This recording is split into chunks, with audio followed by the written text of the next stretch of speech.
And then I think my voice was also suffering. I think everything started to suffer for me. Steve Perry, the voice that defined an entire generation of rock music. The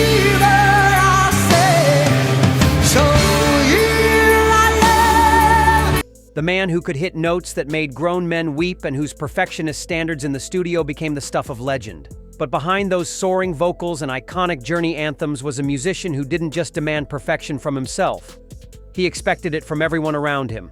And when others fell short of his astronomical standards, things got ugly fast. Happy songs, sad songs on this new record is part of keeping the promise, that's all. Perry wasn't just Journey's golden-throated frontman. He was a control freak, a vocal purist, and according to those who worked with him, someone who could hold grudges longer than his legendary high notes.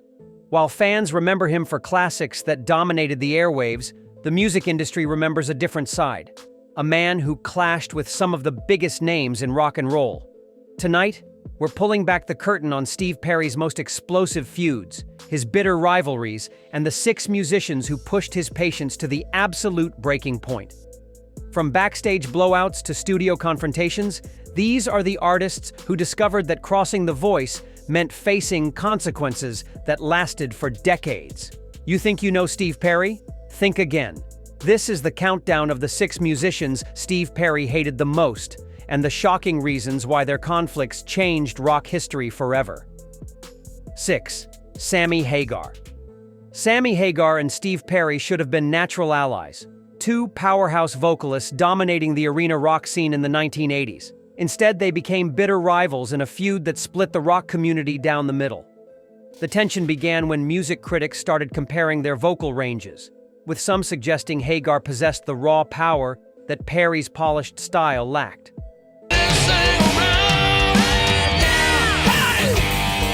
Perry didn't take kindly to these comparisons. During a 1984 interview with Rolling Stone, Perry fired back, calling Hagar a manufactured rock star who mistakes volume for emotion.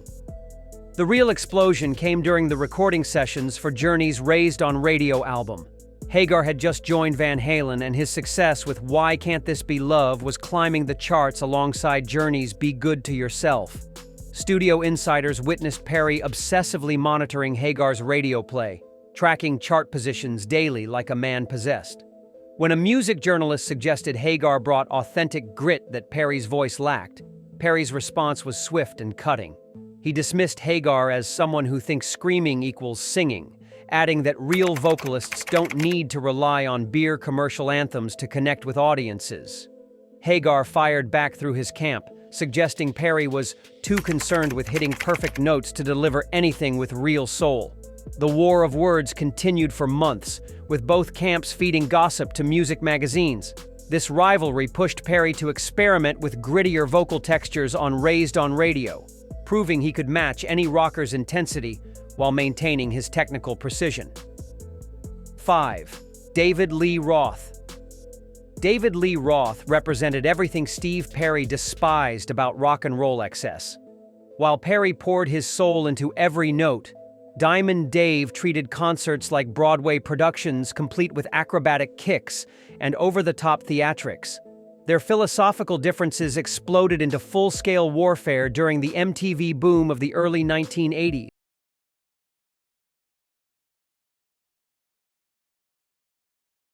Breaking point came at the 1983 US Festival, where both Journey and Van Halen were headlining acts.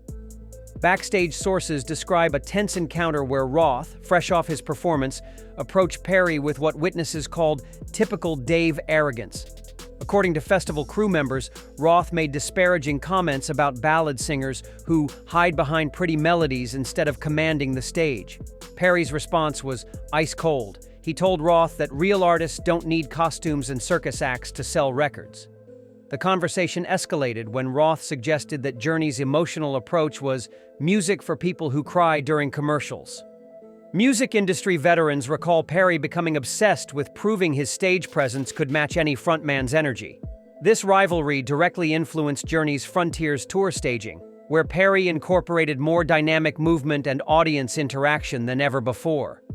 The feud simmered for years, with Roth continuing to dismiss emotional rock as elevator music with guitars. while Perry maintained that Roth represented everything shallow about the music business.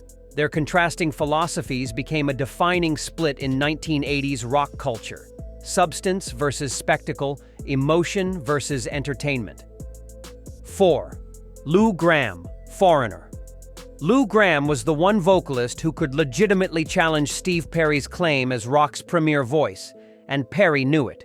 What started as professional respect quickly soured into a bitter rivalry that divided rock radio programmers and split the music industry into camps. The conflict began during discussions for a potential collaboration in 1982. Record executives had envisioned a supergroup featuring both singers, but studio sessions never materialized after what insiders described as immediate creative clashes. Graham's powerful, blues-influenced approach conflicted with Perry's precise, emotionally driven style. Perry's criticism was surgical and devastating. He accused Graham of over-singing every line like he's auditioning for Broadway, suggesting that Foreigner's vocalist relied too heavily on vocal gymnastics rather than serving the song. Studio engineers who worked with both singers recall Perry's frustration with what he called Graham's show-off mentality. The rivalry intensified during the radio wars of the mid-1980s, when Foreigner's "I Want to Know What Love Is" dominated airplay alongside Journey's "Open Arms." Perry became obsessed with tracking which song received more rotation. Radio programmers describe receiving calls from Perry's management questioning playlist decisions. Graham responded by suggesting Perry was too calculated, like he measures every breath before singing it. He claimed Perry's technical perfection came at the expense of raw emotion, stating that some singers think hitting the right note matters more than feeling the right emotion. This vocal warfare pushed Perry to experiment with more complex harmonies and layered arrangements, ultimately enriching Journey's sound while proving he could match any vocalist's technical prowess. 3. Don Henley, The Eagles, The Creative Control Battle. Don Henley represented the business-savvy musician Steve Perry both admired and despised. While Perry respected Henley's artistic achievements with the Eagles, their relationship soured over fundamental disagreements about balancing commercial success with creative integrity. What began as mutual professional respect transformed into a grudge that exposed Perry's deepest insecurities about Journey's corporate image. The initial tension emerged during the late 1970s when both bands were navigating superstardom. Perry admired Henley's ability to maintain creative control while achieving massive commercial success, but their first personal encounter at a record label meeting in 1980 shattered any possibility of friendship. According to label executives present, Henley made dismissive comments about Journey's manufactured sound and suggested Perry was a talented singer trapped in a corporate rock machine. Perry's response was immediate and cutting. He accused Henley of being a control freak who hides behind artistic pretensions while counting his money.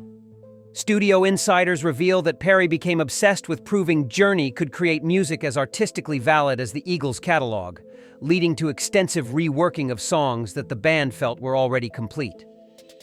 The conflict escalated when Henley publicly criticized arena rock bands for prioritizing spectacle over songcraft.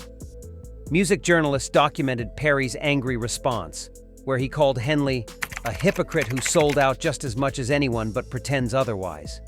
Perry accused the Eagles of creating boring, self-important music for middle-aged intellectuals.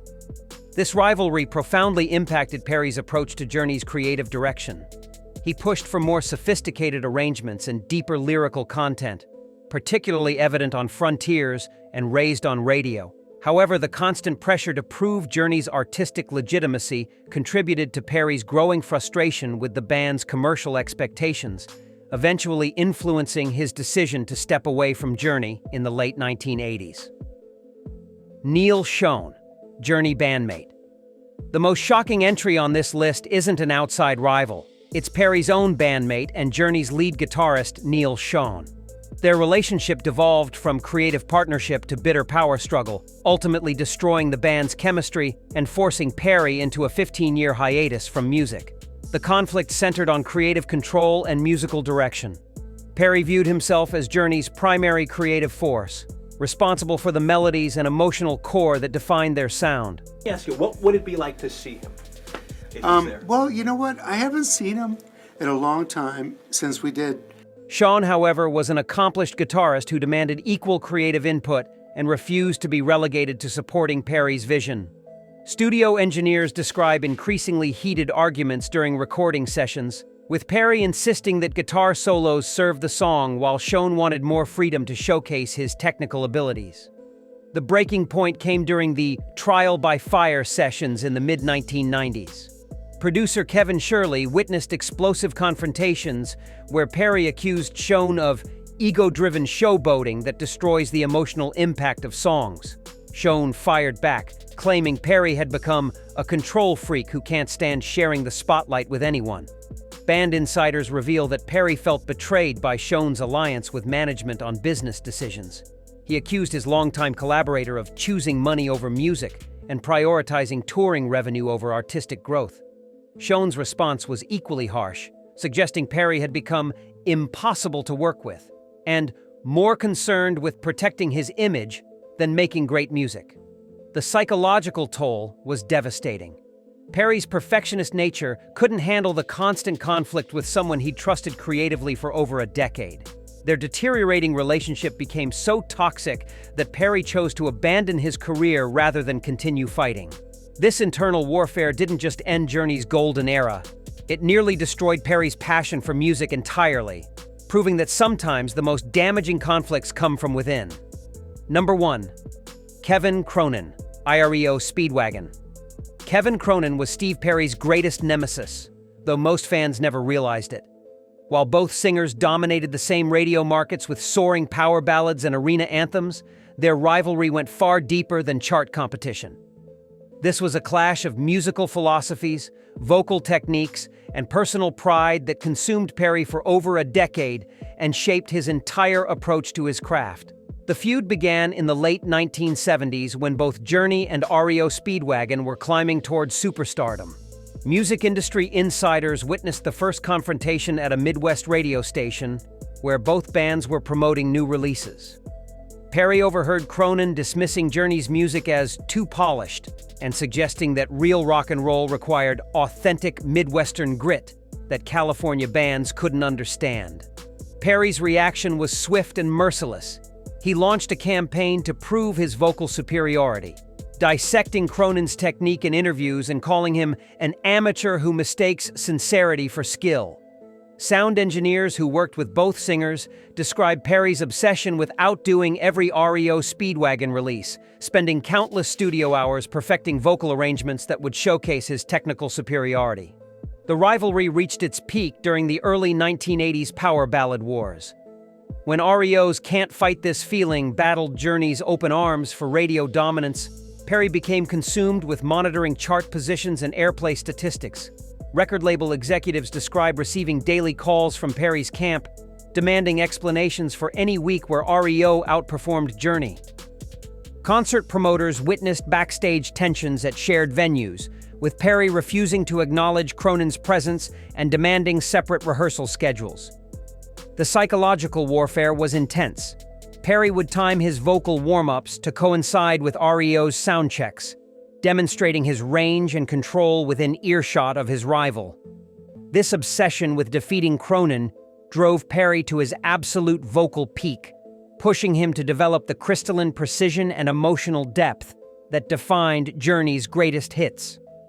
Ironically, Perry's hatred for his rival created his most beloved performances. Steve Perry's rivalries forged rock history's greatest voice. His perfectionist battles created the anthems we still love today. Which feud shocked you most? Like, comment, and subscribe for more music secrets.